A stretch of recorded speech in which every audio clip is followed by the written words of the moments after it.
genre.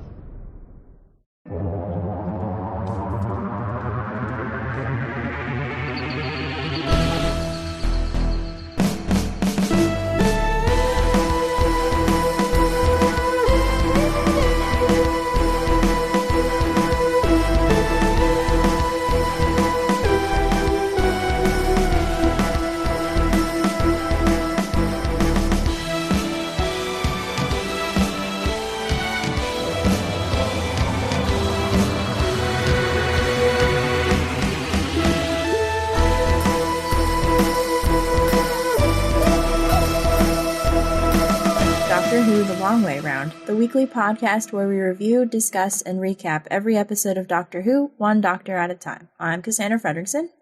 I'm Scott Corelli. And I'm Nick Jimenez. And today on the show, we'll be discussing the last 4 episodes of The Ambassadors of Death, which is the Third Doctor's third story. Mm-hmm. So I watched between this week and last week, I watched behind the scenes special feature on the DVD because I have the DVD for this. And the special feature had this great section on the gunfight that we talked about last week. Nice. Like the crazy 15-minute gunfight from last week.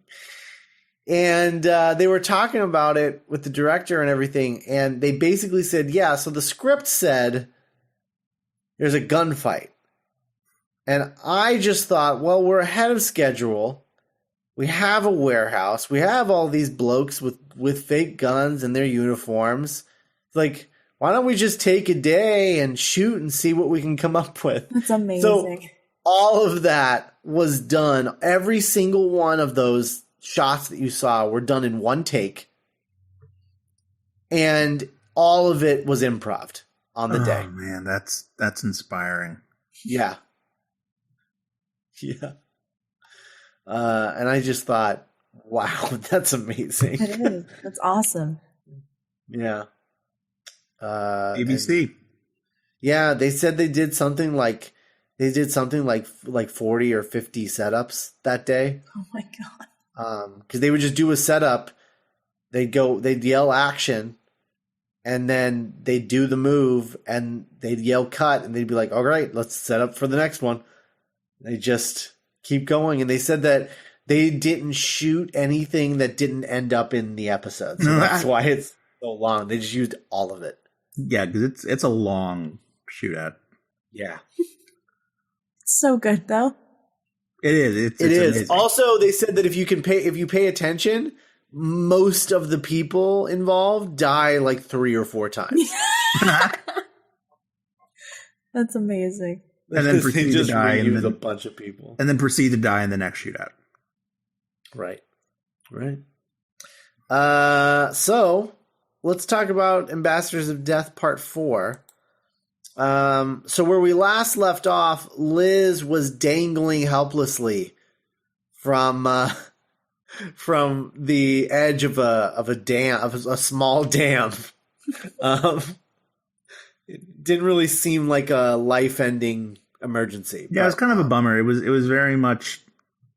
Well, anyway, yeah, it was kind of like the weakest twist, I thought. Yeah.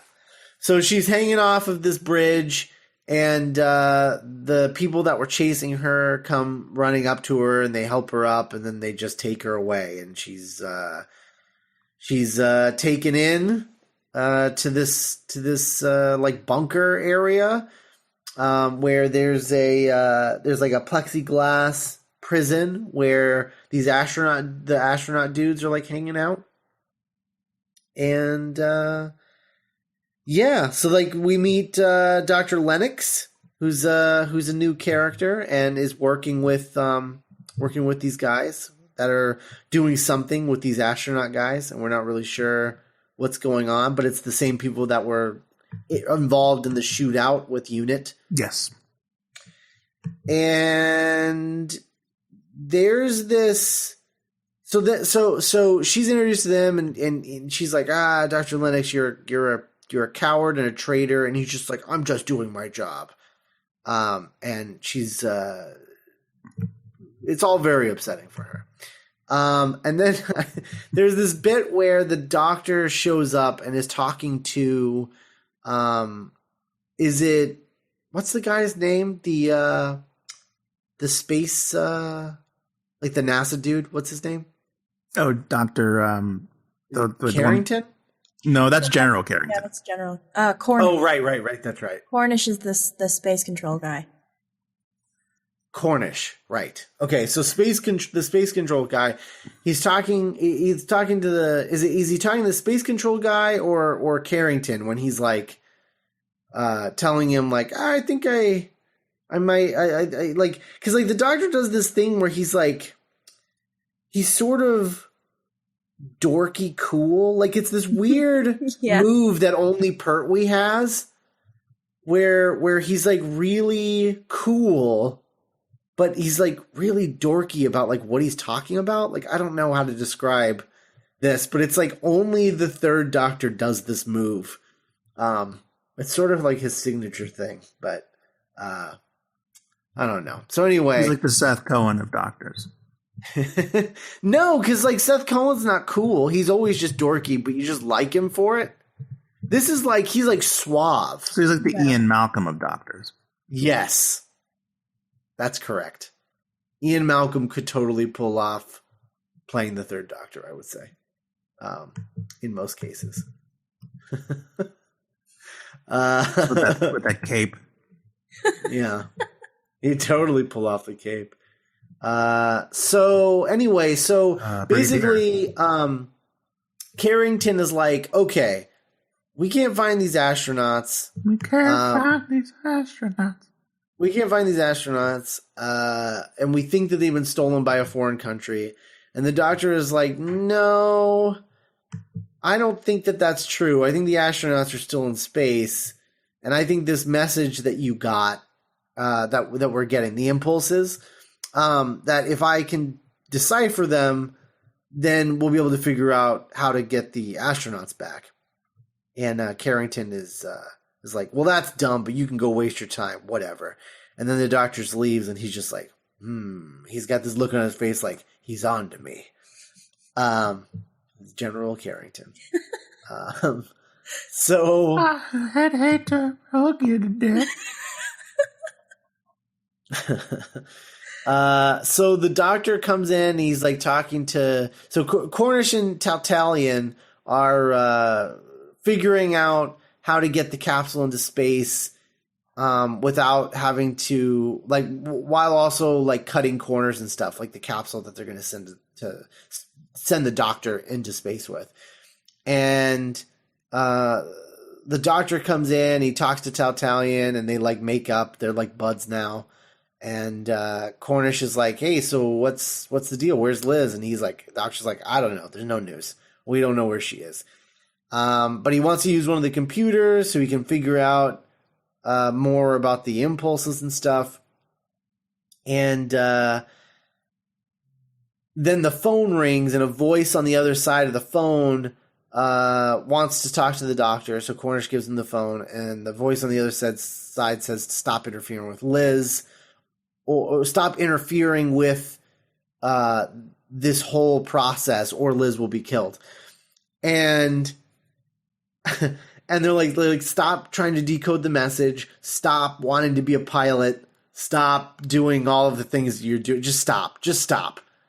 Knock it off. Or we're gonna kill Liz. And the doctor's like, okie dokie. And then he hangs up, and he's like, all right, so about that computer, I'm gonna go decode that message. And Cornish is like, but they said they'd kill her. And he's like, yeah. It's fine. I wasn't that close to her anyway. I'm gonna go decode this message. Yeah. Whatever. So then Liz is in that bunker. She's not my grandkid. Don't I care? Yeah. Liz is in that bunker, and she's helping Lennox. And Lennox sends in the well, first of all, I want to go back to the bit where the doctor is like confronting Tautalian about like when they make up or whatever, and literally he pulls his finger out and uses it as a gun. Yeah. And then comes around on the other side of Tautalian and is just like, is like, you aimed a gun at me, and Tatalian's like, well, I'd never actually use it. I would never shoot a fellow scientist. And the doctor's like, well, I guess you're all right then. And I'm like, is he? Is he all right? He did aim a gun at you. Like, It's the scientist code, Scott. Yeah, I guess so. So Lennox comes up with a plan to help Liz escape. So he's like, okay, you lock me inside the quarantine with the astronauts that they're feeding radiation to, because they eat radiation. And you lock me in quarantine in one of these radiation suits, and then you get out of there because they don't lock the door. And she's like, okay. So then she leaves, goes over to the road, and I love that, like, I don't know, like, she gets out of there and she like doesn't really know what to do, so she runs to the road and she's like, I know, I'll hitchhike back to unit. And it's like, I just walk. Like, why do you need to hitchhike? You're right outside the base where you were being held captive. Why would you hitchhike? They obviously all use these roads. So this car pulls up and it's Tatalian and he's got a gun and he's like, I'm taking you back to where you belong. And she's like, no, man, foiled again. So Tatalian turns out he's working for the bad guys after all. So at this time too, the doctor, just before this, he'd like cracked the code, like he figured out what was the message that was being sent and its instructions to build like this device. And so he tells Tatalian that, and Tatalian is just like, okay, I really don't think you should do this because they're gonna kill Liz. And he's like, nah, I'm gonna build the thing. And he's like, unless someone like, how would they even know? He's like, unless someone told them that. And Tatalian's like, ridiculous. Who would do that? And he's like, yes. Who would be so unkind to you? Yeah. And he's like, yes. Who would do that? Indeed. And Tatalian's like, oh, he's on to me. Everyone's very nervous about the doctor being onto them in general. Pertwee's an unsettling presence. Yeah. And then the doctor is like, all right, so you can either confess to me or you can be interrogated by the brigadier, whatever. And Tatalian is like, I don't know what you're talking about. And then that's when he leaves and goes and picks up Liz. I gotta go pick up my Liz. Yeah. So then Tatalian shows up where Regan is, the commander of these dudes, and Regan is like, okay, look, we have this little box, and if I push the little box thing, it's like kind of like a video game controller. If I push up, they move forward. If I push back, they move back and left and right. You get the point. He's like, so I got this thing, but that's all I can do is like, play a side scroller with these things. I really want to give them more specific commands. And so they listen to radiation. So if we can build something that can send more complex messages through radiation, then I can control them completely and we can do whatever it is that we want to do. And Tatalian's like, seems crazy. And he's like, is it? And he's like, okay. So everyone, it's so funny because everyone Regan is very confident about this whole thing. Yes. And the general, as we'll learn later, the general is really into his plan. But Tatalian is doing all of this, and I don't really know why. He's just is. And I don't know that he even really knows why. Which is so weird. He just wants some people just want to watch the world burn. Yeah, apparently. I don't know. So basically, Liz is still like determined to escape. So she's like, I'm going to try it again. It's like, well, that's all right, Liz. Settle down. Go. But although Liz is very, is it in this episode that she's like really mouthy? Where she's really great. Yeah, in where this she story in like general. pushes Lennox to try instead. Or is that? Yeah. I think that's this one. It might be the next one though. I don't know. Yeah. And somebody says enough with the back chat or whatever. Yeah. Like she's got like a Princess Leia thing going on in this story. That's kind of cool. Like and episode if 4, Princess Leia. right, and if Liz was like this all the time, she would be like the best companion. Like she'd be phenomenal. Who do you think was the sassiest companion? Oh.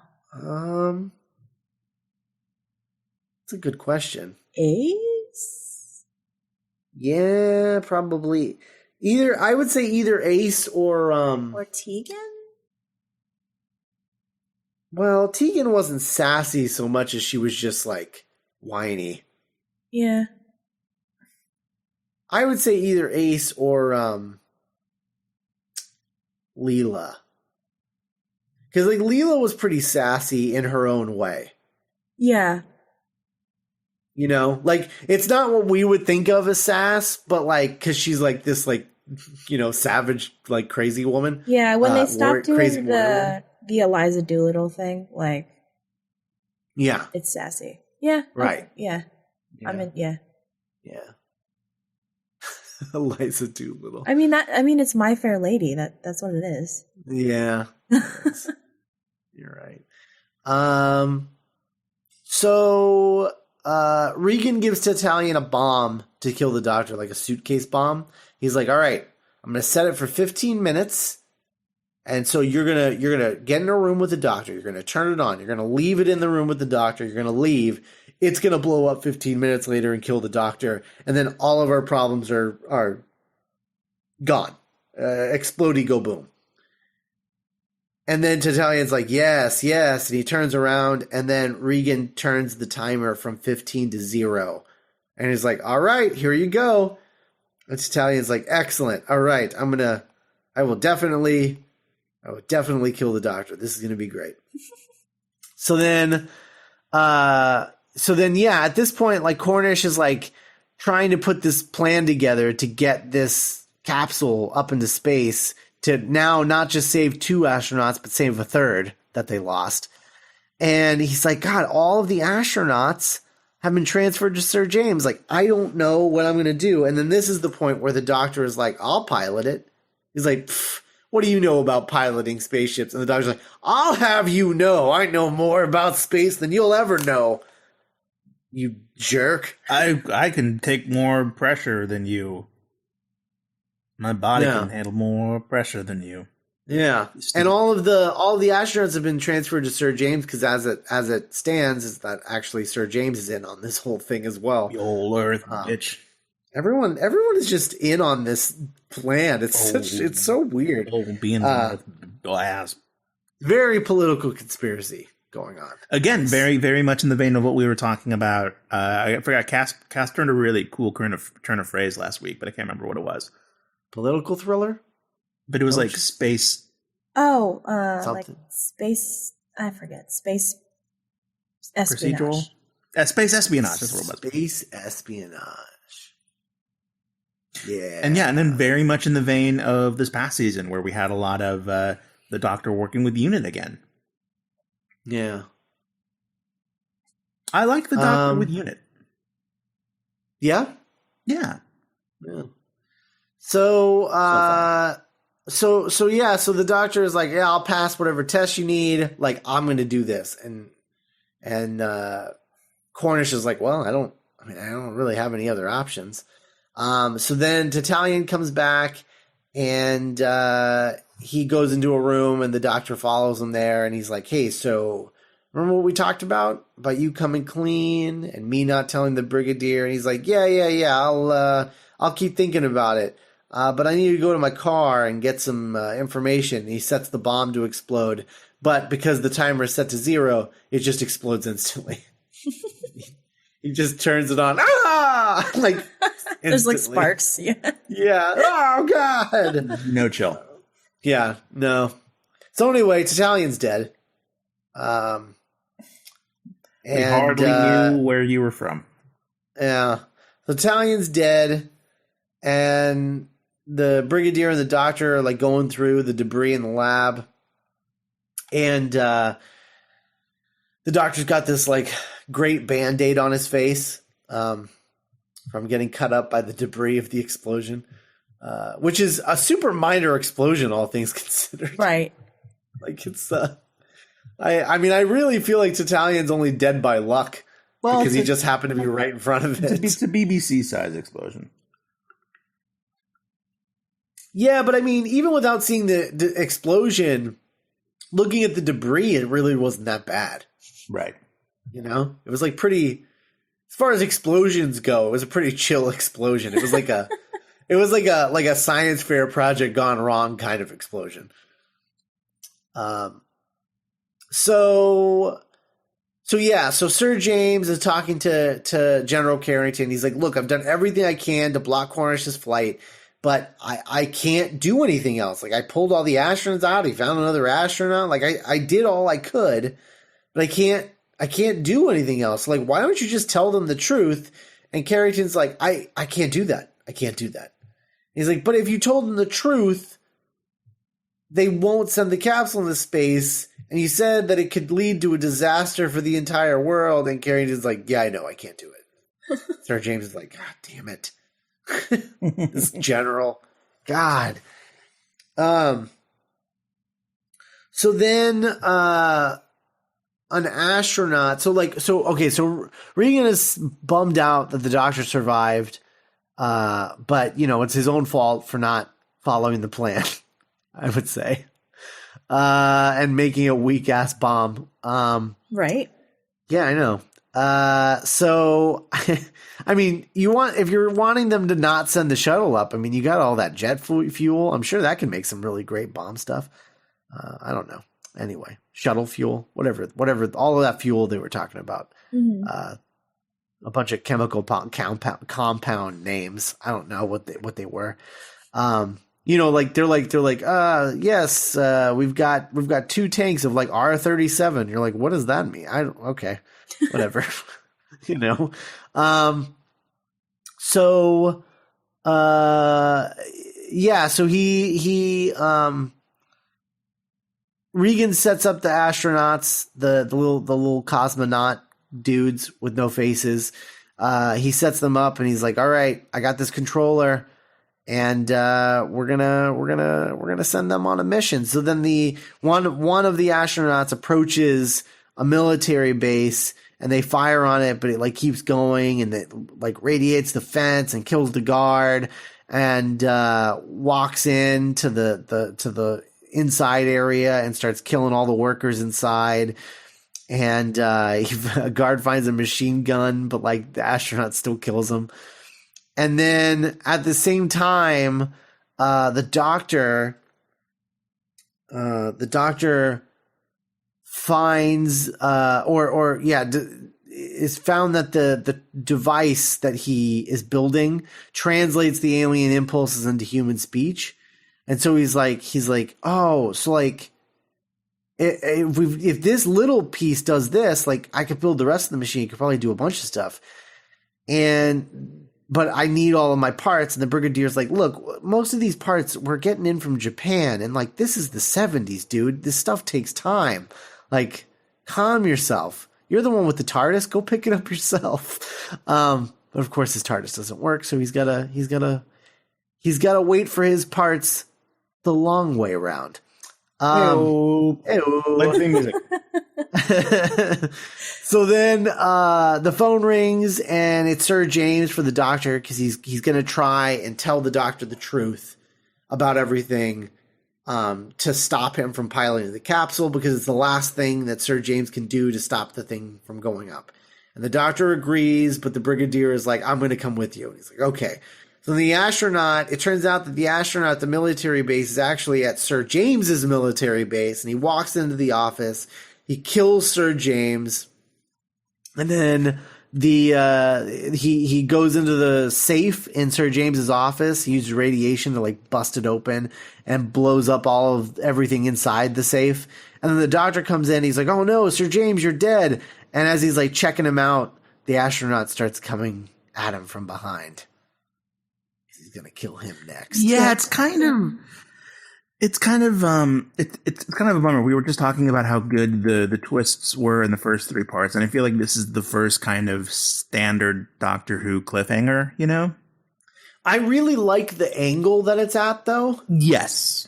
I just wish that the payoff, because when we get to episode 5, like the payoff of episode 5 of this cliffhanger isn't even a payoff of this cliffhanger because they reshoot it. Yeah, so it's not even, it doesn't even play out the same way. It's kind of cheating. Yeah. A lot of it, I would say. Yeah. So speaking of part 5. Yeah. So this astronaut, this impossible astronaut is bearing down on, is coming closer to the Doctor. It kind of reminds me almost of that poster for the Thing remake. Oh, yeah. Mm-hmm. Anyway, so the Brigadier comes in and shoots it. He's like, nope, not my bay, and like just kills the astronaut. He's putting hands on my bay. So the Brigadier's like, I saved your life. It's all right. And then the astronaut that's a real Santa Maria. Am I right, guys? Yep, OT3. For real. Yeah. Dad said G. Wait, what is it? Dad had me. Mom said G. This is a joke for no one. This is us. If you want, this is for us. This is us. This is for us. Oh.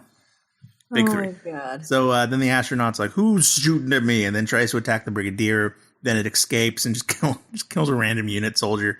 Man, the unit soldiers are just... That's what, like 13? Is this episode... Is this the introduction of Benton? In this episode? I don't know. Have we... I can't remember if we've seen him before. I don't know. I can't remember. If we have, it's like another bit part like this, because he has like 5 lines. Yeah. But he has that phone conversation with Brigadier later in the story. But yeah, in this one, he just like walks in, takes orders, and walks out. But it's Benton. I think this might be. I think earlier on we met Yates first, like Captain Yates. Yeah. But Benton's the man. Yeah. I love Benton. Benton. Yeah. He's like the Deputy Dewey of unit. Oh, cool. So he never dies. Yeah. Nice. Correct. Have you started watching the Scream series yet? No. Okay. I don't know why I asked you that. I know you don't have the time. No. It's really good. Anyway, so the astronaut actually like laser beams the lock and melts it, and so like they're locked in. Meanwhile, Liz is starting to wonder if maybe the astronauts aren't human and questions Lennox as to whether or not Regan is in charge. Lennox is like, no, actually, Regan answers to someone higher up. And so Liz tells Lennox that she has a plan for him to escape. Meanwhile, the Brigadier and shows the Doctor the bullets that he fired at the astronaut. The bullets are actually dented. So the Doctor's like, oh, must be some kind of force field, Brigadier. Brigadier's like, oh, good job, darling. No. I love as much as I don't want to sweep under the rug you having the Brigadier called the Doctor darling. That's fine because I'm into it. But my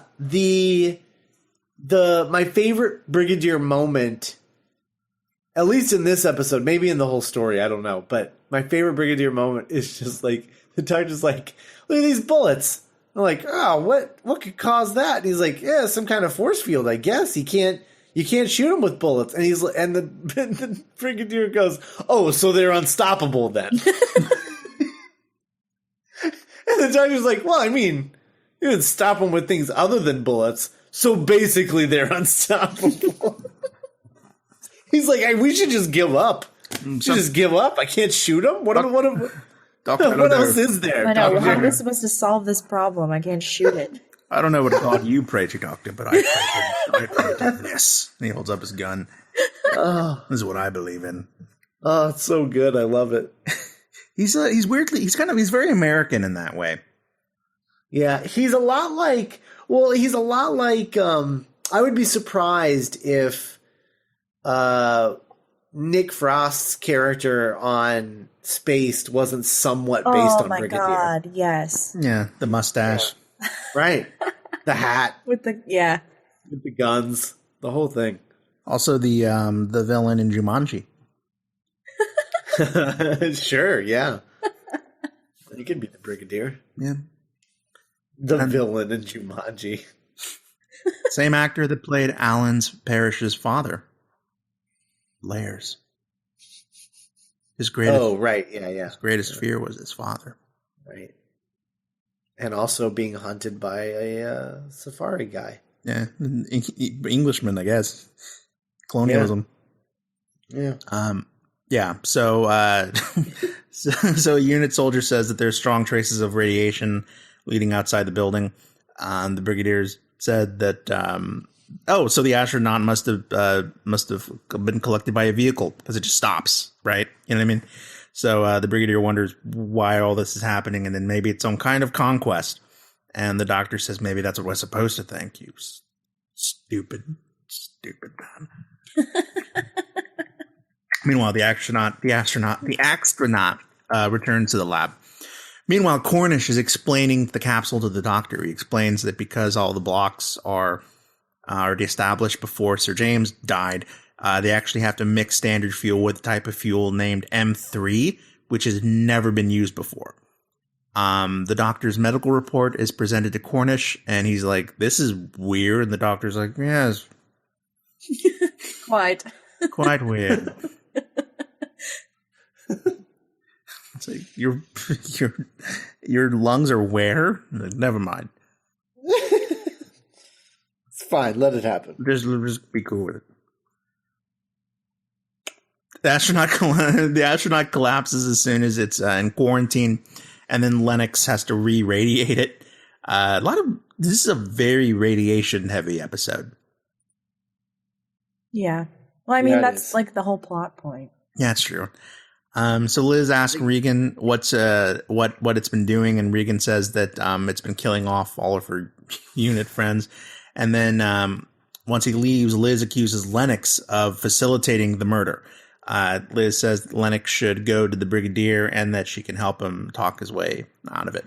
Meanwhile, General Carrington. Can we talk about? I just want to pause for a second, please, because I need to talk about Liz's sweater and how much I want to touch it.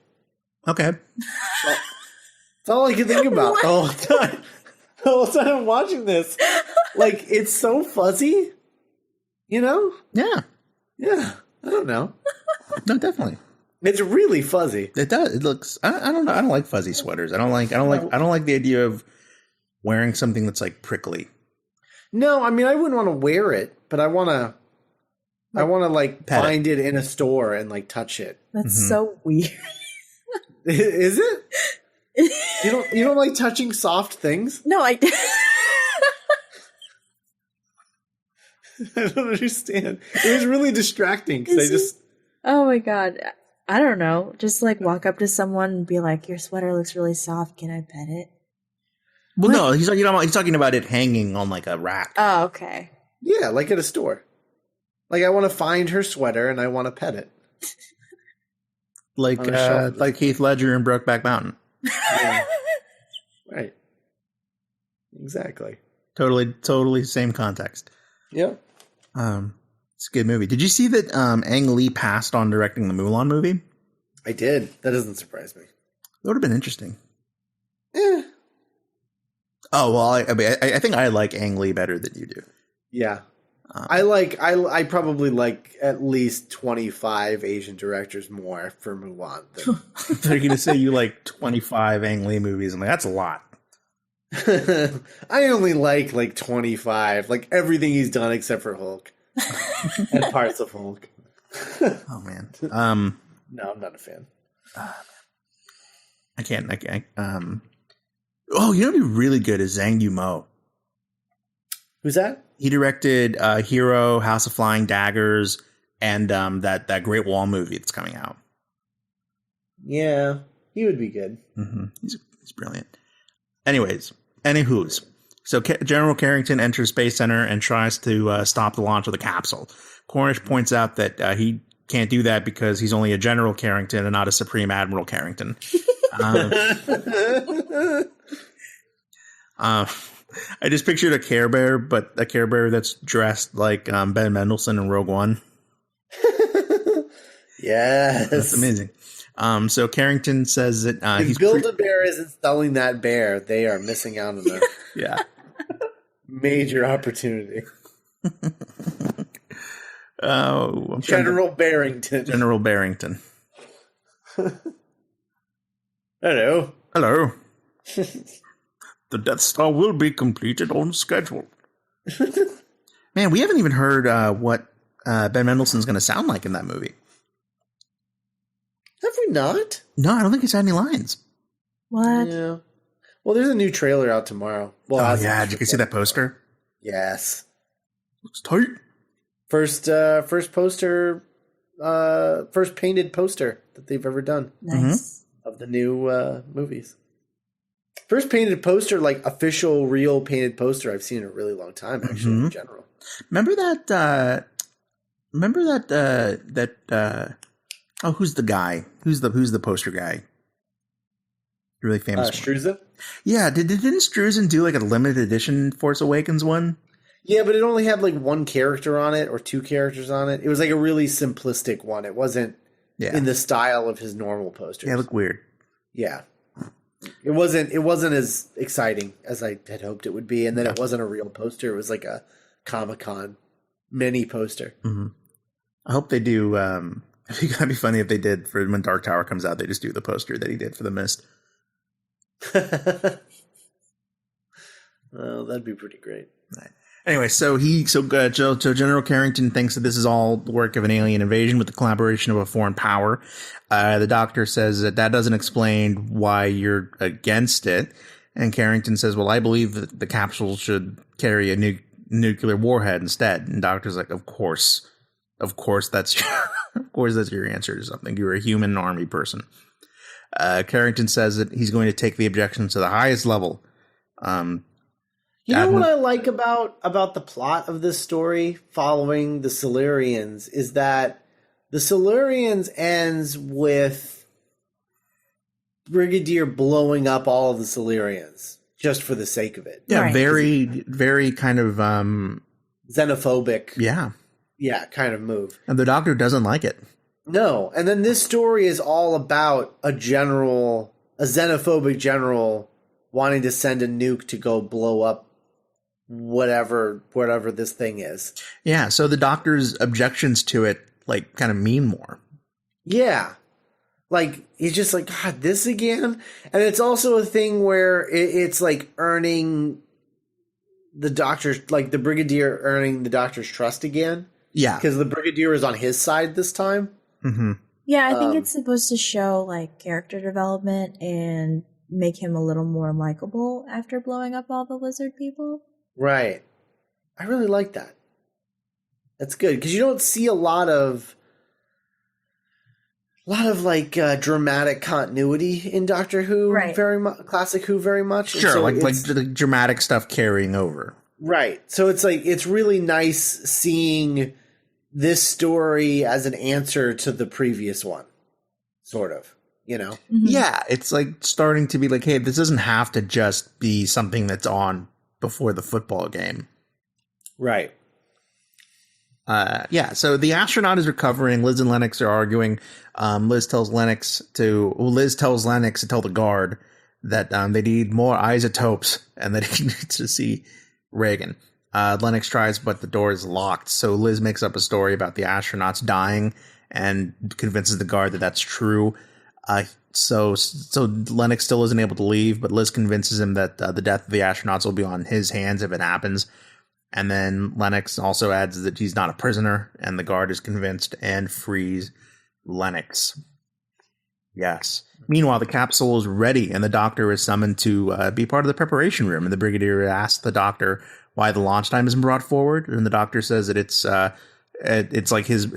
effort to thwart Carrington's annihilation plan.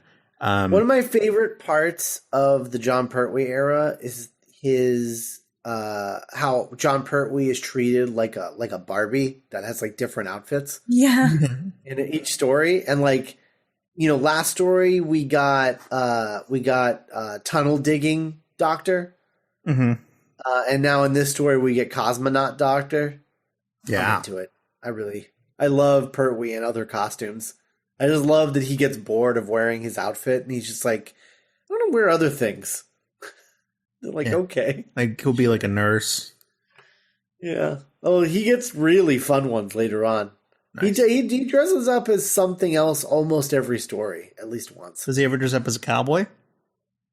I don't think so. No. No. So Sergeant Benton calls for the Brigadier and says that a man named Lennox is desperate to see him. And he's like freaked the F out. And the Brigadier tells Benton to put Lennox in the cell until he has a chance to speak with him. So Lennox is now in the cell and he like makes the guard like lock the door because he just doesn't feel safe. The doctor's ready for the launch. The Brigadier and the doctor. Benton. Benton, sorry. Yeah, Benton locks him in the cell. Yeah. Oh, okay. Benton. Yeah. And so Deputy Benton. Yeah, Deputy Benton, the Woodborough's finest. Yeah. So the doctor's getting ready for launch. He shares a tender goodbye with the Brigadier and proceeds. They sing "Leaving on a Jet Plane" together, and he proceeds. There's like an amazing shot of the doctor sitting and like waiting for the shuttle to launch and getting really impatient, and they do this amazing thing where they turn the camera sideways so it looks like you're standing straight looking at the doctor like sitting in the shuttle, which is pointed up. Mm-hmm. I don't know. It's a really cool shot. Yeah. I like that. Yeah. This whole episode has some really cool like just camera work, which is really surprising. Yeah. So Regan is mad at the guard for letting Lennox go. The guard blames it on Liz because everything's Liz's fault. Regan grabs her and puts the gun to Regan's head, demanding to know where he went. Liz says he went to go see the Brigadier, and then Regan rushes to the phone and calls someone. And he says that they're there to take care of Lennox and that while he takes care of the doctor. Meanwhile, this is that moment where after Regan is like, okay, so first of all, two things are wrong with this scenario. So first, Regan has a gun to Liz's head, and he's like, answer my question. And Liz answers his question. Yeah. No, Liz, what are you doing? He has a gun to your head. You just gave your only reason for him to keep you alive. You just gave it away. Lucky for you, Regan is an idiot and just like tosses her aside. And then this other guy catches her. And what is it that the guy says where he's just like, don't move or whatever. And then she's like, oh, it's all right. I won't hurt you. Yeah. He's like, don't. And I'm like, Liz is such a badass. Yeah. Oh, it's so good. God, mouthing off to everybody. It's awesome. How metal would it be if right in the middle of this episode just Liz dies? That does happen at some point. Not with Liz, but with a different. I was going to say, like, what? Yeah, no, that does happen with another companion. Liz just dies. Point, so. Yeah. So Cornish is performing an instrument check on the capsule. The doctor is getting just more and more impatient. And then there's like, hey, we're still 33 minutes away from the launch. And the doctor's like, why did I even get in this suit if I had that much time left? So the fuel is taking a long time to load. And then they have to get the balance right. And there's all this dumb NASA stuff. And so meanwhile, a man tries to infiltrate the space center dressed as a mechanic. He knocks another unit guard unconscious and begins to climb the scaffolding. Then he just kicks a worker that tries to stop him, and then he begins to turn the valves of the launch pad. So a fuel injection malfunction registers in the Space Center, and Cornish is like, oh, that's weird, but then he rectifies it. The man is still making his way toward the launch pad, just knocking out workers left and right, like Dracula and Monster Squad. He turns a large valve on the cylinder. I didn't expect to hear about Monster Squad tonight. He climbs higher and higher and just turning on valves as he goes. Kind of just like not even, I don't know, like it doesn't even seem like he's doing anything like on purpose. Like he's just like screwing around. So food is brought to Lennox. As the guard leaves, he implores, like, please lock the door. He takes the lid off the food and finds an isotope. This is a terrible practical joke. Surprise radiation. Here's your dinner. It's a casserole. Yeah, you have stomach cancer. Yeah, radiation surprise, sucker. Hey, tool. So the brigadier finds a groggy soldier that that guy knocked out. And there's a guy, he's pushing all the valves. He goes, well, time. And he wheels in the dinner dish, and it's like a whole like silver platter thing. Yeah. Yeah. God, and he just like he pulls off the dish, or pulls off like the lid off the silver platter, and just reveals the isotope, and it's like he looked so ready for a good meal. Weirdly. He's like, well, at least I can eat. Nope, cancer. No. It's a real Jared Leto prank. Every minute I'm in here, I'm losing a year of my life. And I'm already like 30. Yeah. This is bad. So the rocket 30. 30 in the 70s, that's like 50. Yeah. It's true. So the rocket takes off, the joctor. Wow, the doctor. That's not inaccurate. The joctor. Doctor Who. Actually, that's what I want you to call the doctor when we eventually get around to talking about the oh man, what is the name of that episode? The Tenant? What is the episode called? The Lodger? Lodger. Yeah. Oh yeah, where he plays soccer. Because he plays football. Yeah, he's really good at it. Yeah, you gotta call him the Joctor. Yeah, no doctor should be good at sports. Yeah. So the doctor is sustaining just a stupid amount of G-force, and the rocket speed is 20% higher than it should be, and the fuel burn. God, best Pertwee face ever. Because he's making the face, but also getting his cheeks blown apart. Yeah, so and it's like trying to speak. Yes. Oh God, it's amazing. Tell Brigadier I love him. I know, Doctor. I always knew. There's like a single tear going down the Brigadier's like face. Yeah. Right, shame, little boy. Think of you fondly. Damn near love the man. My God, I've never seen him this emotional before. Damn near love the man.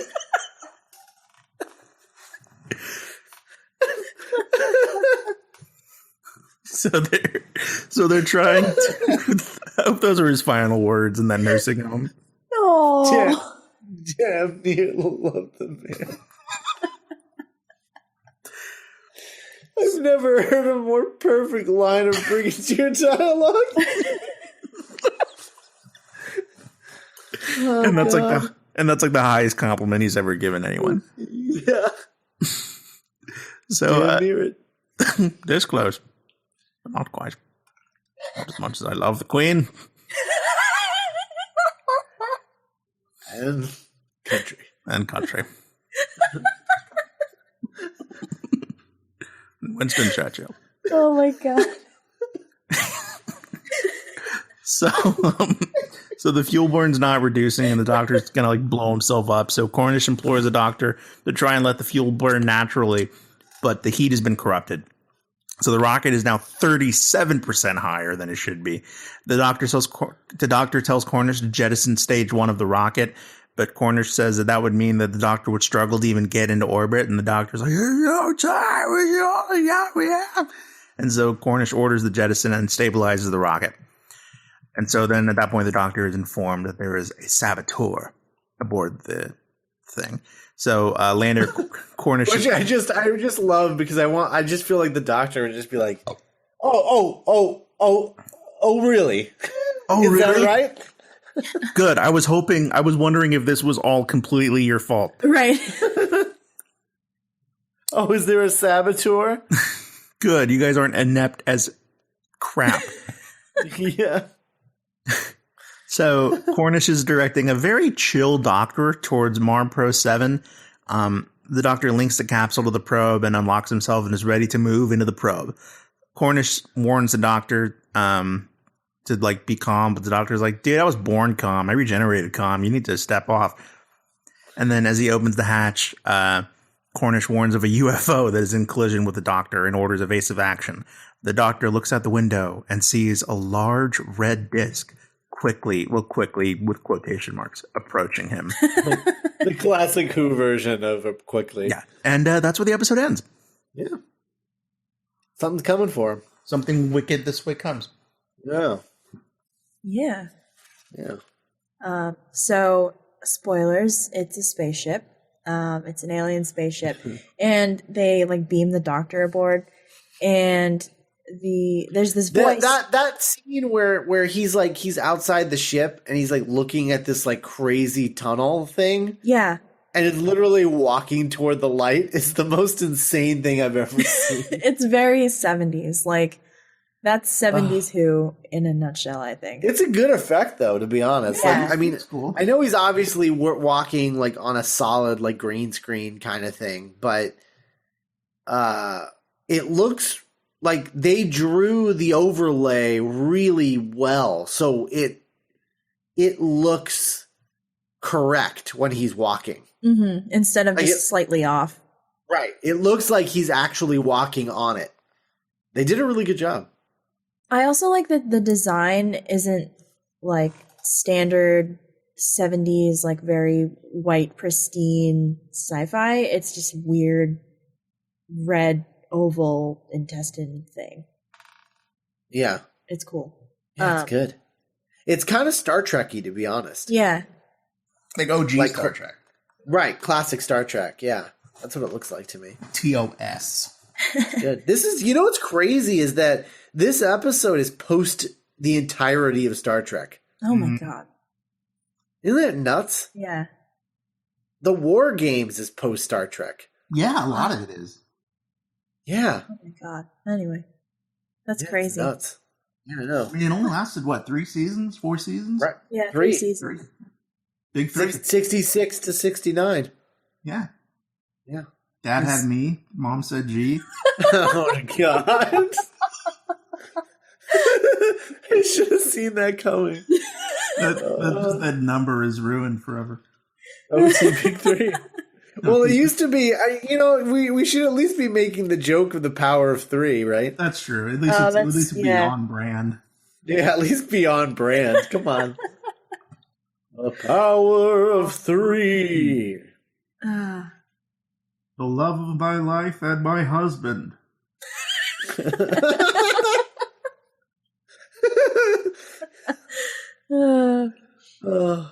Accurate. So this alien and spaceship kind of eats the Mars probe.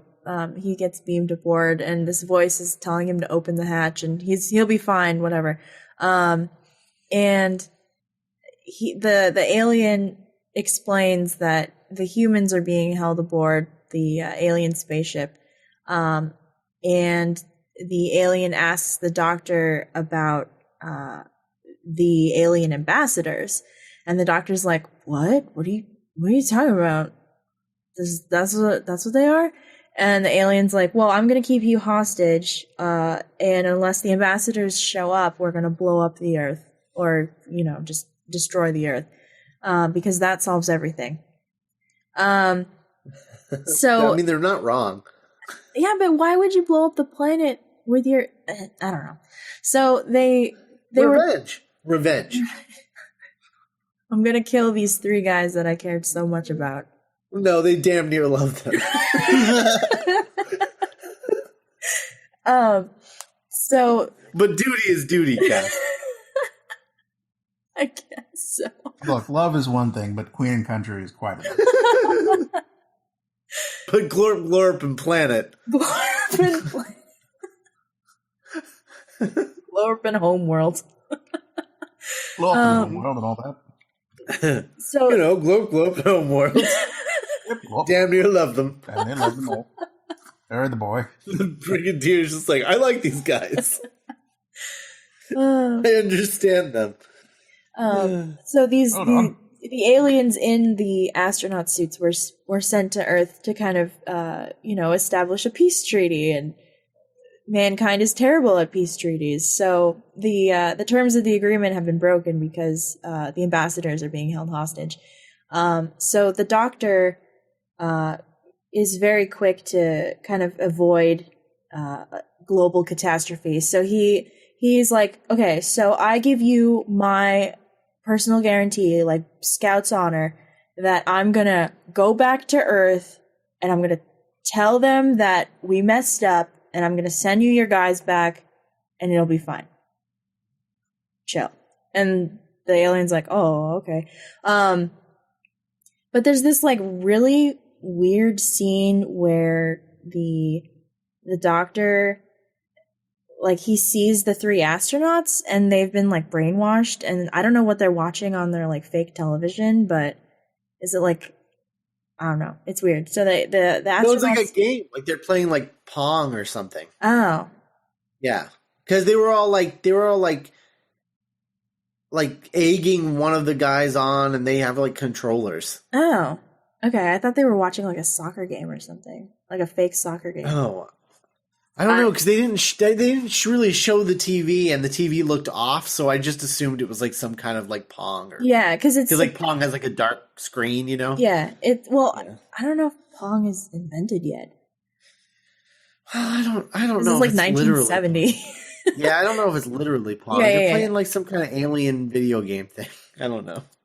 But they think they're like already back on Earth, so the Doctor's like, oh, okay, I gotta fix this.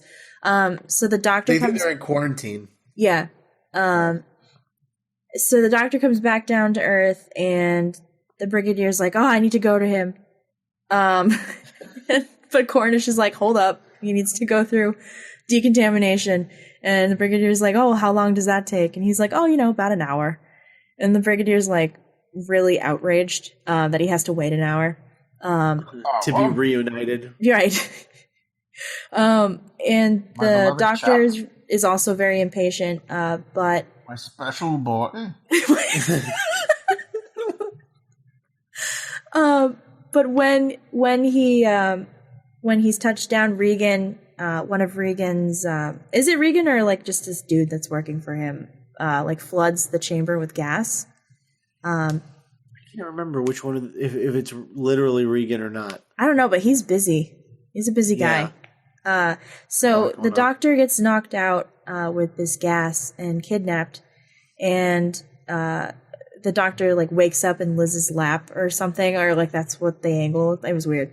And Regan's like, well, I was supposed to kill him, but I think he's better kept alive than dead. So that's why he's here, so he can help me figure out what these aliens are good for, aside from robbing banks. And the master plan, I guess, or the mastermind behind all this is finally revealed, and it's General Carrington shows up, and he's just like, hey, you were supposed to kill this guy. And Regan's like, yeah, but he's smart. He's smarter than me. And he's like, I don't pay you to think.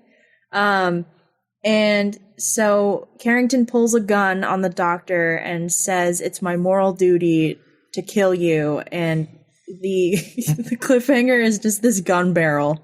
And it's like we were talking about last week with the James Bond. It's like the James Bond shot. Yeah. And that's the end of episode 6. It's his moral duty. It's my moral duty. So episode 7 begins with Regan telling Carrington that they actually need the Doctor because they need his scientific ability to finish the machine that they're going to make. And the General's like, all right.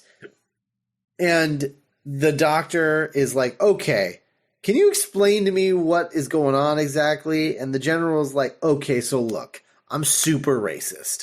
Like, really, really racist. Things that are different from me scare me, like terrify me on a very base personal level. And so what I wanted to do was I'm going to control these guys, right? So these guys came down, freaked me out. Now I want to control them, make them do bad stuff so everyone knows that aliens do bad stuff.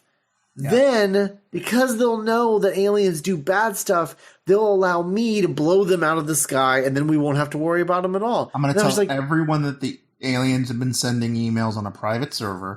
Right. And the doctor's like, but you're making them do the bad stuff. And General's like, yeah. It's like, but if you're making them do this, they came in peace, and you're making them do bad stuff to prove your point? And he's like, yes, but aren't you just doing the bad stuff? No, they are. But you're making them do the bad stuff. Yes, but they're the ones doing it to prove a point. And I was like, okay, this guy's insane. Oh my God. And he's like, okay, but how are you going to tell the world about them? And he's like, see, remember that reporter who was talking about the space shuttle launch in the first episode? He's back. He's back, and he's doing a TV special about who's got two thumbs and is going to have his own TV special. This guy.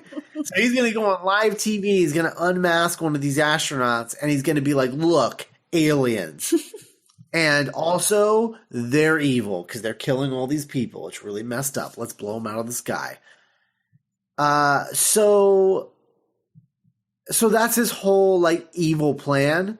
And the reason that he hates aliens is, as it turns out, he piloted the Mars Probe 6. And when they made contact with aliens, his co-pilot, this guy named Jim, good old Jimmy, the only love the general ever had. Jim. Yeah. He was killed by the aliens, and you know, General Carrington, he damn near cared about the guy, so now he hates aliens. So it's this whole thing where they're gonna frame the ambassadors to like, you know, get public opinion down on aliens. This is his whole master plan. So the doctor is like, okay, well, I guess I'm going to build this device. The general's like, okay, cool. I'm going to borrow one of these ambassadors for my video, and it's going to be cool. So then General takes one ambassador for his video, and Regan takes the rest for whatever he's doing. Then we go to the live TV broadcast. And, okay, so can I just say that one moment, and I'm probably an idiot, but it's one of those things, you know those things where you just sort of accept some things at face value and you never question why, and then 31 years into your life, you find out the reason why something is the way it is, and you go, oh, really? That's what it is? Yeah. So I had one of those moments in this story. And it was that I had no idea that SOS stood for Save Our Souls. Oh, yeah. Had no idea. I always thought it was ship. Save our ship. Yeah, save our ship. Yeah, Save Our Souls. SOS. Huh. Did not know that. That blew my mind. So yeah, the doctor. It's a really good ABBA song.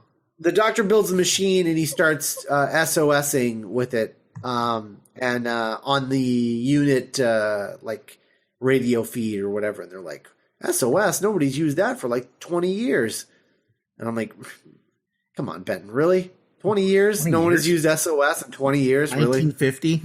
Yeah, come on. But yeah, apparently it's an outdated thing, which is weird because why do we all know about it if it's so outdated? Right. Huh? Yeah. Explain that, Benton. Punk. Explain that. Stupid. Anyway, it's probably because of the movie Titanic. Let's be honest. I always equate it with people stranded on an island. Yeah. Really? Yeah, like SOS. Like drawing SOS in the sand or with rocks. Yeah, or like with bottles or wreckage. Right. Oh. Okay. Fair enough. It's less letters than help. Totally. Yeah. So then the doctor finishes his machine and it works. And the first thing that the ambassadors do when they can finally like communicate back to them. So like the doctor can speak into the machine and then it will send a radioactive signal into the room with the astronauts. And the radioactive signal will translate what he's saying into their radioactive speech. And then they can spew radioactivity out, and the machine then turns that radioactivity into speech back through the machine. What if after all this, it turns out their language was just the song "Radioactive" by Imagine Dragons? Oh my god. So the machine works, and the doctor's like, he's like trying all these different signals until he gets to the right one, and he's basically being like, "Can you understand me?" And as soon as they can understand, they all approach the glass and are like, "Why make us kill? Why did you make us kill?" And I have to say, like, that's really messed up. Like, imagine it from their perspective, right? There are these 3 ambassadors. Imagine you're just like one of 3 people who are going to this other country, and it's like a country that we just found somehow. Like it was like Atlantis or something. And we go there and we show up like Atlantis or Themyscira or something. And there's 3 of us, and we show up, and then they have a thing. They have a machine that they can use to control us. Mm-hmm. And then you like walk into this world where you don't understand anyone, what they're saying. You don't know what's going on. You're not in control of your own body, and they're making you kill their own kind with you. Like, and then putting you back into like a room, and then making you walk back out and kill other people, and then going back to the room. Like, just imagine that. Yeah, that's pretty awful. That's crazy, because like you don't even know you barely understand that these are like life forms, like really, because you're just like, this is like this completely, like, I don't even understand your society, and you're making me kill you. Like, I don't want this. Why are you making me do this? God, oh, it's terrible. So anyway, they're all very distraught. And essentially what they say is that unless the ambassadors are returned, Earth will be destroyed. So they just want to like exchange the Earth ambassadors for the alien ambassadors. Do we ever find out what species these aliens are? No, they're just aliens. they're just They're the ambassadors of death. Oh, right, death, planet Death, the Deathians. Wouldn't that be great if it was literal and the planet was Death, and the general's just like, see? Hello. Their planet's called Death. They're the ambassadors of death, but in our world, death means hugs. But we're radioactive, so our Uggs mean death. Our existence is pain. So then the general is like, the brigadier like shows up to like take away the general, because he's like he's getting ready to go on live television, and the brigadier is like, we have all the proof we need, we can get rid of you, and he's gonna imprison him. But then like gunfights start coming out, and brigadier's like he does like this full, like he does that full stance again, and it's pretty great. Like he's just capping some dudes. Yeah, dude. In his TV studio. It's really great. And the reporter, meanwhile, is just like, oh God, what is this? What's happening? What have I done? The reporter, I love the BBC reporter in this, because he talks like this. Like it's just, Yeah, I love that guy. Removing the head or destroying the brain. Yes. Oh, it's so good. I love him. He's phenomenal. He's like, and now we're going to talk to. I'm like, you're on national TV and you're like barely above a whisper. It's amazing. But anything louder would be impolite. It's so good. Also, I love this too because now that the general is on Front Street, his goons are also on Front Street, and they all look like they're North Korea. Like, yeah, they're all dressed similarly. Yeah, they all have like armbands, and they've got like the North Korean hats. And they're just like, oh, those are bad guys, obviously. Wow, okay. I don't know where they got those uniforms from, but yeah, that happened. So the whole TV studio goes up in gunfire between the armband dudes and Unit, the Brigadier's men, and the gunfight ends, and the general is the last man standing, surrounded by Unit and the Brigadier, and he's like, okay, well, guess the jig's up. And they're like, yep. Like, so what are we going to do now? The doctor like shows up, and the Brigadier's like, so what do we do now? And he's like, well, we're going to exchange the ambassadors for the astronauts. And he goes over to the ambassadors, and he says, goodbye, gentlemen, have a nice trip. And then he just pieces out. Yeah. And that's the end of the story. Kind of the opposite of the Flareon episode. Yeah. Yeah. But just as, like, I love when it's just, like, out by. Oh, yeah. Totally. You know what else that I learned in that behind-the-scenes thing that I didn't know that I watched was that this was the first story to have the cliffhanger stings. Oh. Where you go, the cliffhanger, and then it goes, pew! Oh, nice. That thing. Yeah, this was the first story to ever do that. That's awesome. And then it never stopped. Which is pretty cool. Yeah, so this is a great story. I loved it. Yeah. This is one of those classic Who stories that like aren't good ironically, like they're just good. Yeah. It's just a really good story. Yeah, it's like I like how fun it is. I like that it's not just like space danger. I like that it's actually like kind of sophisticated, you know? Yeah. It's true. It is very sophisticated, I would say. It's really good. And then the next Third Doctor story. Whew, So good. Inferno. I don't want Nick to know anything about that going in because I want his mind to explode. Well, there's a plague, right? It turns out that Dante was predicting a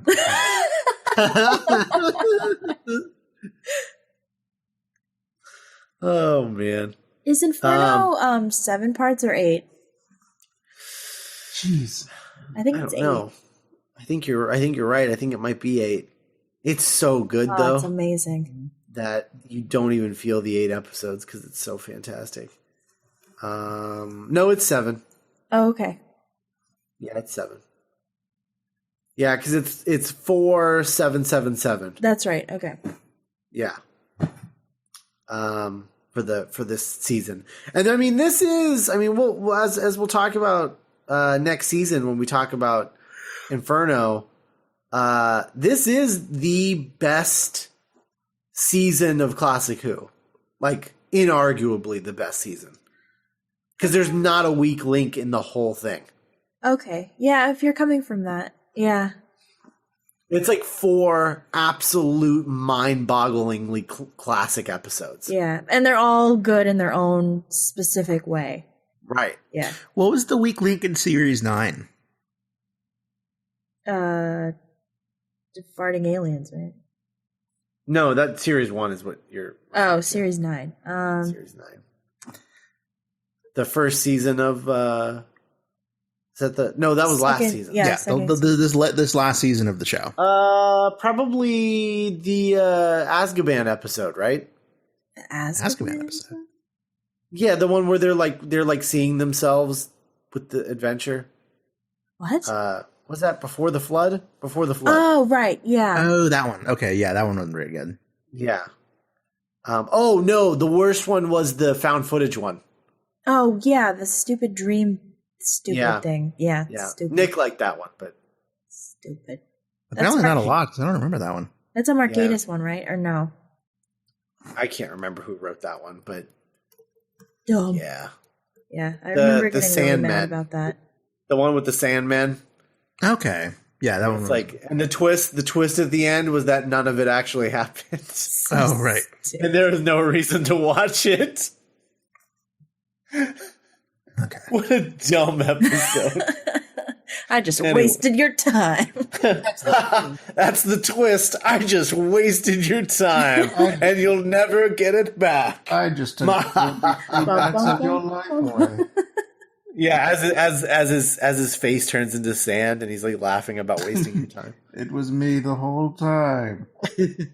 Anyway, yeah. So we will be back next week with the Centauran experiment.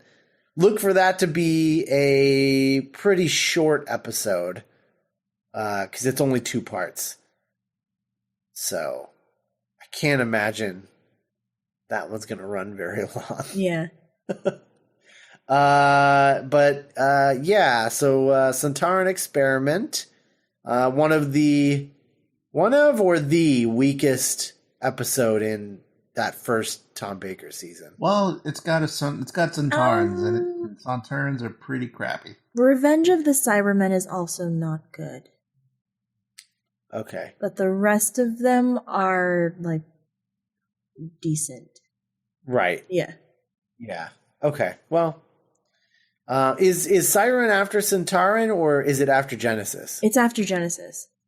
Okay, cool. Yeah, So you get to break that. It's the last episode. Sleep No More was the one where it had like a really cool shell, but ended up just being another Alien ripoff. Yeah. Yeah. Okay, cool. So anyway, Centauran experiment, 4th Doctor. We're talking about And then that next week. Kinda. Yeah, and then Kinda. Not to be confused with the episode The Centaurans Experiment. But in the meantime, Yeah. In the you meantime, can go to our website. you can go to our Yeah. website. It's duelinggenre.com. You can email us, contact@thedoctorscompanion.us. We are on Twitter @TDCpod. We are sometimes on Tumblr, the Doctor's Companion Podcast.tumblr.com. We have a Facebook page. If you could give us a 5-star review on iTunes, that would be awesome. As well as check out our other dueling genre productions, such as Back to the Future Minute, which Scott and Nick host. Lord of the Rings Minute, which I host with my, I guess, almost husband, now husband. I don't know when this episode's coming out. Are you going to start? This is a weird question to ask you on the show. Is the next episode, when we record Centauran Experiment, are you going to have a different name? No. Oh, okay. Okay. Yeah. Wasn't sure. No worries. Okay, wasn't sure. Because that was gonna freak me out. I'm not gonna lie. Oh, no, it's fine. And our baby, Geek by Night, which will hopefully be back by the time this come out. Yeah. Okay, sweet.